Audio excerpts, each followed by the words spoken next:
On my 22nd birthday, I thought my 7-year dream would come true, but I walked right into a long-plotted lie. The first thing I saw were two figures tangled together in the dim backstage light. Dylan, the man I'd loved in silence for 7 years, had his face buried in a woman's neck and chest. Like a seasoned traveler, he lingered hungrily in her open collar. Her soft, giggling breaths filled the air as she shamelessly praised his skills. In that instant, my blood ran cold. 7 years. From 15 to 22. All my hopes hung on a single line he tossed out. When you grow up, if you still like me at 22, we'll be together. But he betrayed me. On my 22nd birthday, I went to meet Dylan as planned. He'd said, once I was grown, if I still liked him at 22, then he'd accept my confession and date me. But outside the backstage area, I overheard him talking to his friends. Logan's voice came first. Why not just tell her you are not interested? Dylan replied flatly. It is not that simple. I made a stupid promise to her when she was 18. A stupid promise? Only then did I realize the agreement I'd clung to for more than 4 years was, to Dylan, a laughable mistake. Before I could even swallow the sting, another woman cut in. Stick to the plan. Our engagement drops tomorrow, and we'll leak the pregnancy next week. That stalker will get the hint. My heart clenched hard. To shake me off, Dylan actually found a woman to stage an engagement to force me out. What hurt more was that they called me a stalker behind my back. They kept talking, hearing them mock my sincerity.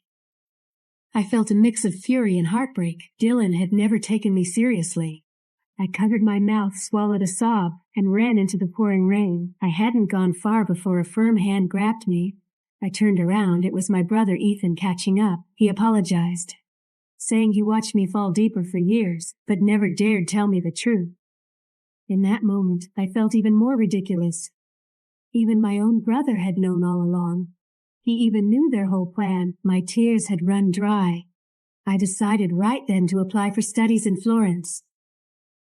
If there was nothing left for me here, and if I only bothered him, then I'd just leave. But Ethan told me I couldn't do that. Why not? Not until today did I understand. Some promises are just lies wrapped in sugar. Some people aren't as good as they look. Maybe I should have stopped waiting a long time ago. I could start a life that is actually mine. Say a clean goodbye to the past. I never should have come to Ethan's birthday party, but I'd already promised him. The room was packed with young elites and the sound of their laughter. I felt completely out of place, just counting down the minutes to leave, but someone wasn't going to let me off easy. Logan and Tyler appeared before me, wearing nasty smirks. Tyler loudly mocked that I should be packing for Italy instead of crashing this party. Heads around us turned toward me. I didn't want to engage and tried to walk away, but they weren't finished with me. Logan chimed in, sneering at how pathetic my departure was. And once again, they labeled me a groupie stalker. My face burned with shame. My hands shook as I set down my glass, but they only pushed harder. Logan leaned in and dropped the cruelest line. You didn't think Dylan would pick you over Vivian, did you? The crowd erupted into stifled laughter. Right then, Dylan walked in with Vivian on his arm. Her engagement ring sparkled blindingly under the chandelier. My heartbeat stopped.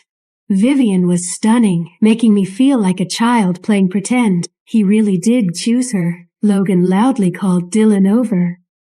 Inside, I was pleading, "No, please don't," but they still came over. Dylan's eyes met mine, holding a flicker of guilt. Vivian wore a mask of fake pity. 7 years of liking Dylan was just a teenage fantasy. Time to get real. Teenage. With one sentence, she dismissed my 7 years and pinned me back to being a naive 15-year-old. I should have said something, should have defended myself, but no sound came out. Dylan murmured Vivian's name, seemingly trying to stop her from humiliating me. The next moment, I saw the crystal chandelier above us begin to sway. Then, bang! It came crashing down. Without a second's hesitation, Dylan shoved Vivian to safety, and me. I froze and took the full impact of the falling glass. Before blacking out, I saw Dylan clutching a shaken Vivian. In that moment, I finally understood Dylan would never choose me. When I woke up in the hospital, Ethan was holding my hand, his eyes bloodshot. Dylan pushed open the door. He asked politely how I was feeling. I blurted out, "It is fine." Saving the one you love is just instinct. Dylan didn't answer that. He just impatiently mentioned that Vivian had been getting death threats since the engagement. I almost laughed and asked what that had to do with me. But his next accusation cut deep. He said everyone knew how obsessed I was with him, so everyone thought I did it. I snapped back, "So you think so too?" He avoided my gaze, saying he was just relaying the police's suspicions. The police? Those words made my chest tighten. He actually suspected me, and he even called the cops. Fighting back a breakdown, I told him to get out. 3 days later, I was discharged. I didn't expect to run into Vivian again so soon. She walked straight toward me in a white dress. Instinctively, I tried to avoid her.